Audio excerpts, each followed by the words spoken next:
Chers frères, chères sœurs, bienvenue sur la chaîne des Animaginables. Ce soir, soirée escape game médiévale, le secret des Templiers.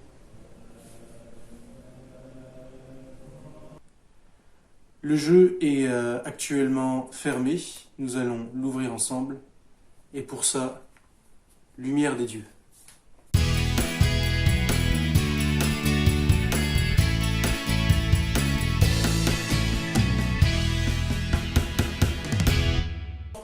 On se retrouve donc pour l'ouverture de ce jeu, soirée escape game médiévale. Amy m'a rejoint sur le plateau. C'est parti.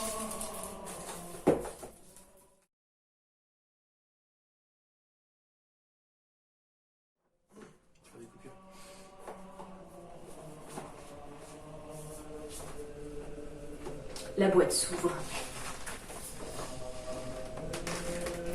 Carta Marina. Avec une grande carte que vous pouvez voir là.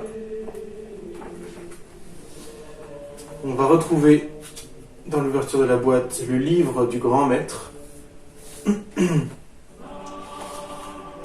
va retrouver Rose des vents, Longitude, Énigme. Il y a encore quelque chose. Non, c'est tout. Du coup, on se retrouve juste après la lecture des règles.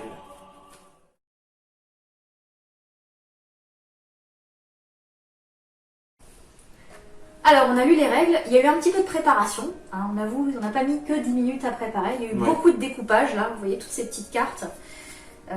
Ces fragments, il a fallu les découper. Il y a des petits jetons, etc. En tout cas, on est prêt pour lancer le jeu.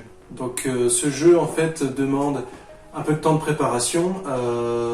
Un maître du jeu, notamment, qui va connaître les réponses et faire jouer des participants.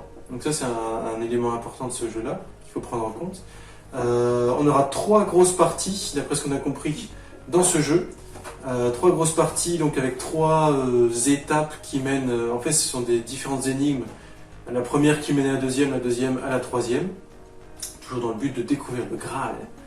Et on va commencer par la première étape qui consiste à étudier la Carta Marina. Et ensuite, on aura un certain nombre d'autres énigmes qui vont mener à différentes choses, notamment à étudier la carte stellaire, donc avec des constellations, trouver des coordonnées sur la carte, etc. Voilà, un tas de choses, on va tester ça. Et la première chose à faire pour vraiment se mettre dans le jeu, c'est le jeu qu'il nous propose, c'est auparavant d'avoir caché les premières cartes qui sont dans des enveloppes et qui sont cachées quelque part dans la pièce. Donc ma partenaire va devoir découvrir où sont les enveloppes. Voilà, donc comme on vous l'expliquait, c'est un escape game. Donc la difficulté là, c'est qu'on est 2. Donc forcément, il y a un maître du jeu et une autre personne qui joue. Si on avait été plus nombreux, il y aurait eu plusieurs personnes qui auraient pu jouer, chercher les enveloppes et résoudre l'énigme. Là, forcément, comme on est 2, c'est un petit peu biaisé. Bon, on va essayer de toute façon de cette manière-là. C'est parti. C'est parti.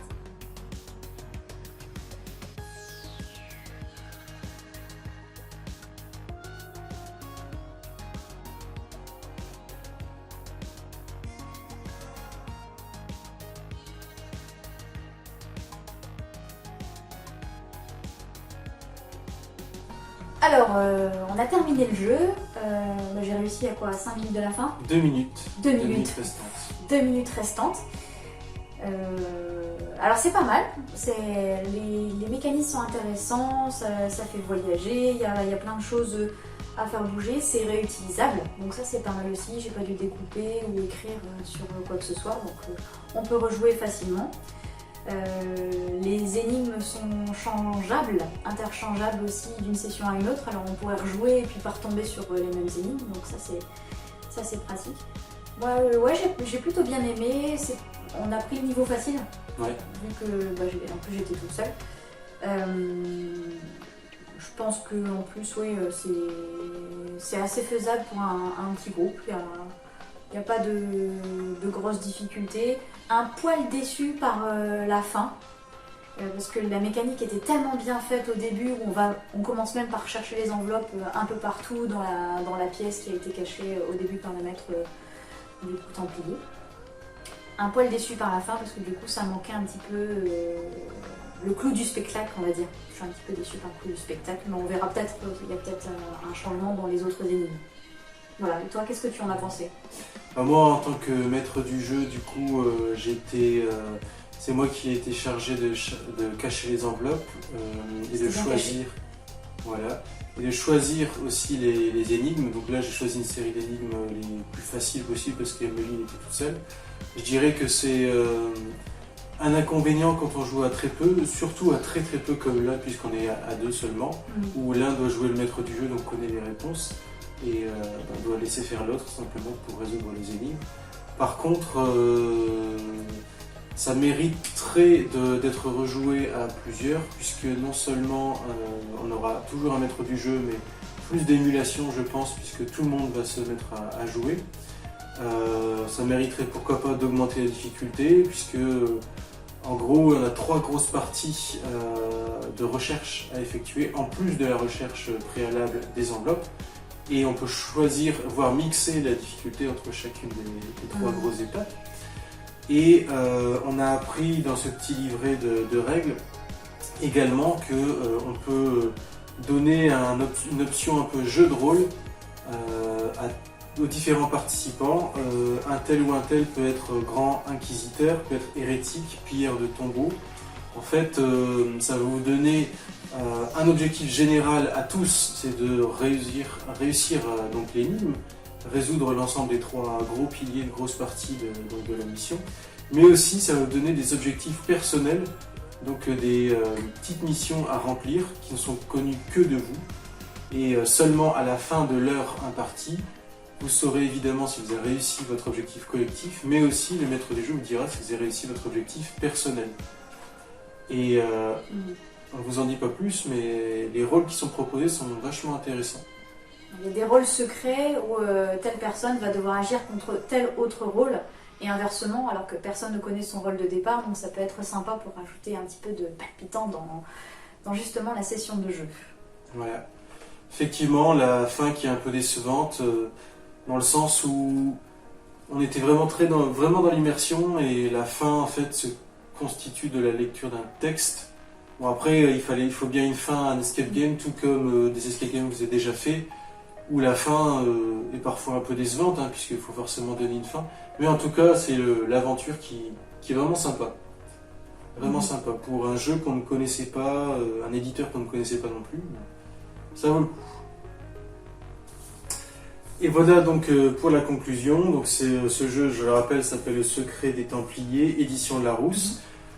Il existe plusieurs versions d'escape game, que ce soit des versions un peu modernes, un peu futuristes ou un peu plutôt dans le passé, éditées par Larousse. Donc a priori ça semble rejouable avec d'autres versions différentes. Je pense que c'est à retester avec d'autres personnes. Et puis on va échanger les rôles. Bientôt ce sera moi le maître templier et puis Julien essaiera de découvrir l'énigme, pour voir un petit peu l'autre côté du décor. Pourquoi pas. En tout cas, vous connaissez la musique maintenant, n'hésitez pas à vous abonner à la chaîne. Si ça vous a plu, laissez un pouce, le pouce des familles. Et commentez, donnez-nous vos avis. Et puis à bientôt. À bientôt. Salut.